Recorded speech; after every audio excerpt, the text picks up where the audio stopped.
ये पैसों की बात, ये टकों की बात, ना हम टकों पे बिके हैं, ना टकों पे बिकने वाले हैं। जनाब स्पीकर, मेरी आपसे रिक्वेस्ट ये है कि मौलाना साहब अगेन ही स्टार्टेड शाउटिंग। इनकी शाउटिंग की जो आदत है, ये असेंबली है, ये जलसा जुलूस बिल्कुल है। और मैं आपसे गुजारिश करता हूं कि इनके 2-3 अल्फाज को हज़फ कराया जाए। एक तो ये मेरा नाम ले रहे हैं, ये सेल्फ एक्सप्लेनेशन पे, is doing it again and again, इसको आप हज़फ कराएं। दूसरा, ये एनजीओज़ की बात और ये पैसों की बात, ये टकों की बात, ना हम टकों पे बिके हैं, ना टकों पे बिकने वाले हैं। हमने हमने हमने हमने हमारी विश एंड विल है, हमारी विश एंड विल है, हमारी पार्टी का मंशूर है, हमारी दोनों बड़ी पॉलिटिकल जमातों ने नेशनल असेंबली में इसको पास कराया है। ये हमारी पार्टी का मंशूर है और हम अपने मंशूर के मुताबिक चलेंगे। You can not stop us. जनाब स्पीकर, मैं सिर्फ आखिरी बात कहूँ, अपोजिशन लीडर फिर उसके बाद बात करे।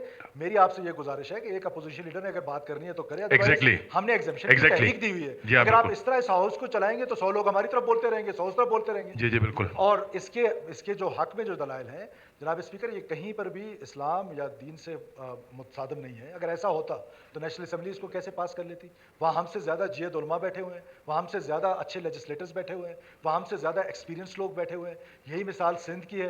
हज़रत क़याज़ा मोहम्मद अली जिन्ना रहमतुल्लाह अलैह, जिन्होंने इस मुल्क की बुनियाद रखी, उनकी अगर आप किताबों में पढ़ें तो वो अर्ली पाकिस्तान बनने से पहले वो इसके खिलाफ बोलते रहे। 18 ईयर्स ऑफ एज, शनाख्ती कार्ड लेना है, वोट का राइट है, दैट इज़ 18 ईयर्स एज। अगर आप कोई क्राइम करते हैं और वो क्राइम में आप जब तक जुबिलेंट हैं और आपको सज़ा उस लिहाज से नहीं मिलती है, कत्ल की सज़ा भी कैपिटल पनिशमेंट नहीं मिलती बिकॉज आप जुबिलेंट हैं, और अगर ड्राइविंग लाइसेंस बनाना है तो उसकी एज 18 ईयर्स है, राइट ऑफ वोट 18 ईयर्स है, शनाख्ती कार्ड 18 ईयर्स है, और सिर्फ ये एक मसला जो है वो 18 साल से पहले जो है वो उसको वो करते हैं। तो जनाब स्पीकर, ये एक प्रोग्रेसिव मुल्क है, ये एक वो मुल्क है जिस मुल्क ने प्रोग्रेस करना है आगे। हम लिहाजा हमारा ये राइट है, कोई गैर कानूनी काम अगर हमने किया है जनाब स्पीकर, क्या एग्जाम्पशन लेना आपको रूल इजाजत देते हैं या नहीं देते हैं?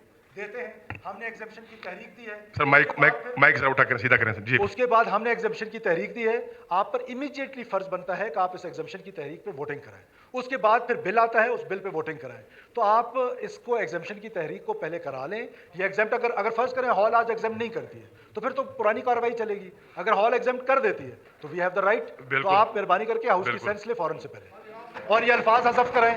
ये अल्फाज हज़फ कराने के नहीं आप नहीं बोलेंगे, अब आपका पोजीशन लीडर खड़ा है वो बोलेगा। जी जी, अल्फाज तो हज़फ कराएं ना जो मैंने आपसे जी जी जो